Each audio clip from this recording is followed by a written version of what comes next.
Hey sixth graders, we are on properties for this video. So if you could label the top of your page properties of where you're going to take your notes. Our learning target is being able to identify properties from mathematical expressions and being able to use properties to solve problems. Okay, so there's a couple things we want to look at before we talk about properties. So what does it mean or look like to have equivalent expressions? Equivalent means equal, and then expressions. So two equal expressions, one expression on the left, one expression on the right, that equal each other. So we could have 3 plus 2 equals 4 plus 1. We could have 3 plus 2 equals 2 plus 3 because they all equal 5. Property in terms of math is a rule where two expressions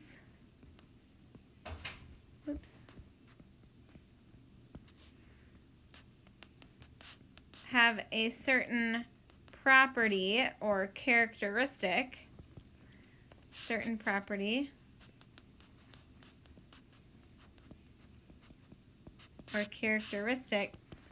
that make them equal.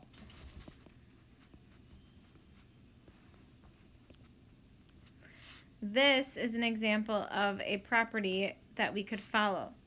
This isn't, but they still are equivalent. So some equivalent expressions follow a certain property that tell us that they are the same. So some examples of properties: commutative, associative, distributive, identity, and then equivalent expressions, which we just talked about, are equal expressions. You don't need to write these properties down yet because we will be talking about them enough throughout the video, and I'll have you write them down with examples. So distributive property. First property that I would like you to write down. To multiply a sum, multiply each addend of the sum by the number outside the parentheses. So what does that mean? So if we look here, and we have 3 times 4 plus 6. According to PEMDAS, to solve this, we would do 4 plus 6 first, which is 10, and then times it by 3. But sometimes the number inside makes it harder to multiply. Sometimes it's easier to just multiply 1 by 1 and then add it together. So 3 times the sum of 4 plus 6 is the same as distributing out, basically. Basically what you're doing is you're taking the 3 and you're distributing the 3 to the 4 and to the 6, and you're multiplying each and adding them together. If you look at it here, A times B plus C is the same as A times B plus A times C right here. So use the distributive property to rewrite each expression, then evaluate. So if we have 6 times 3 plus 4, I'm going to take my 6 and I'm going to distribute it with the 3 and the 4. So it's the same as 6 times 3 plus 6 times 4. Now I evaluate. 6 times 3 is 18. 6 times 4 is 24.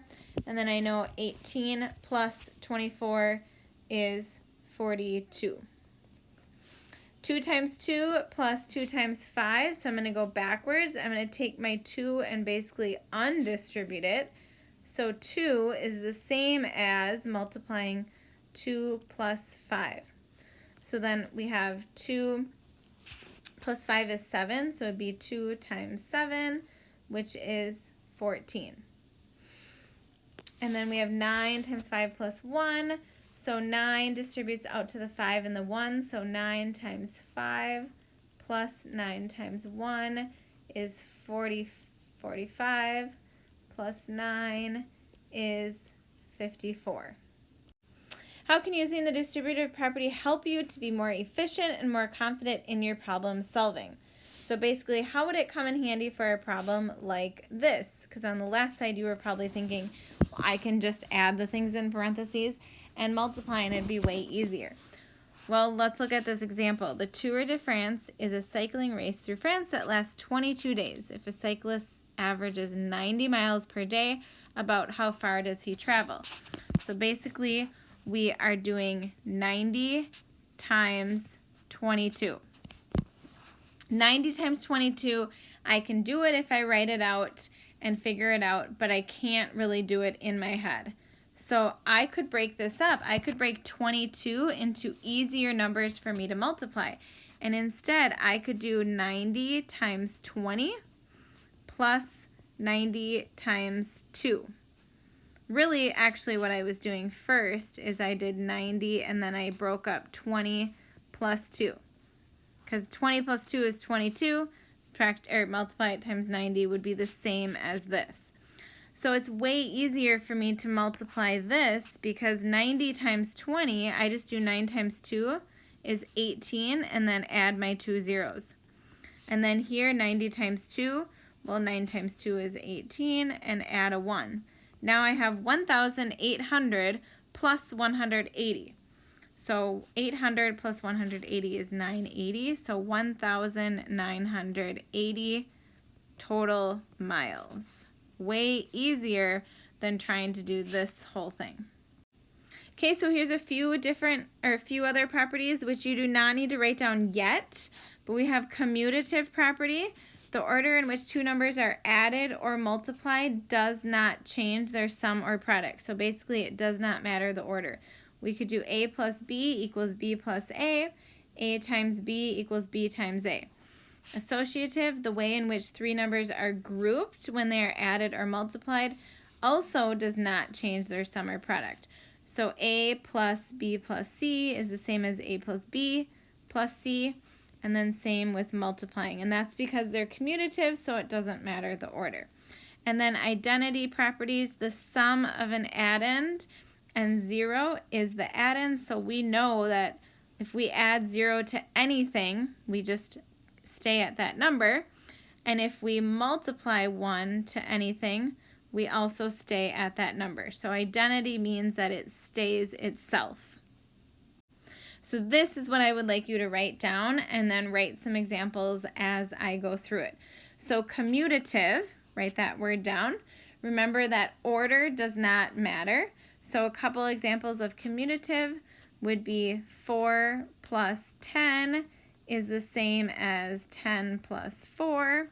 And then we could have 3 times 8 equals 8 times 3. So the order does not matter. Associative is when the grouping of three numbers does not matter. So I could have 1 plus 2 plus 6 is the same as 1 plus and then 2 plus 6. And if we do this one first, 1 plus 2 is 3, plus 6 is 9. And then if we do this, 6 plus 2 is 8, plus 1 also 9. And then multiplication, we could do 3 times 4 times 10 is the same as 3 times 4 times 10. Here, 3 times 4 is 12, times 10 is 120. And then here, 10 times 4 is 40, times 3 is also 120. Identity of 1. So identity of 1 means that if we multiply times 1, it is going to be the same number. So that's going to be multiplication. So 4 times 1 equals 4. 31 times 1 equals 31. Identity of 0 is going to be adding. So 4 plus 0 equals 4. And then 62 plus 0 equals 62. So basically identity is what do you do to it to keep it the same. And then 0 property means that if you multiply times 0, we always get 0. So 16 times 0 equals 0. 242 times 0 equals 0. You pause and try to figure out what property each of these are representing. So 1 plus 2 plus 3 equals 3 plus 1 plus 2 is commutative. This one right here is going to be distributive because the 4 got distributed out to the 5 and 7. This one right here is going to be 0 property of multiplication. This one is identity property of 1. This one is associative property. and this one again is commutative property. Okay, going back to some of our properties of how they can be used to help us solve things just a little bit easier in our head. So if we look at 4 times 12 times 25, if I do 4 times 12, which I can do that in my head, but then it's hard to do that times 25. If I switch up the order, and if you see here, they did 4 times 25, which is 100, and then times 12, way easier to do it that way. So if I look at 40 times 7 times 5, if I do 40 times 5 first, then 7, 40 times 5, I know 4 times 5 is 20 with that extra 0. 200 times 7, I just do 2 times 7, which is 14, and then keep my 2 zeros, and I get 1,400. Way easier than trying to do 40 times 7 and then take it times 5. 89 plus 15 plus 1. Well, if I do 89 plus 1 first, so if I group that instead and then add 15, 90 plus 15 is 105. A little bit easier than doing 89 plus 15. Okay, I get, what is that? 104 plus 1. It's just easier to group it into things that you can compute more mentally in your head. Here's a summary of all the properties with examples. You do not need to write this down if you don't want to, but you definitely can, or you could take a screenshot of this to have it handy. I think this is a really great chart. You've written down all the properties with examples, but this is something that you'll want to kind of keep handy as well. And then that's it for this video, so make sure you go back and rewatch if needed. I know there was quite a bit of writing notes this time. If you need to go back and rewrite some things, and then just make sure you have these notes with you for your next class period of math. Have a great day.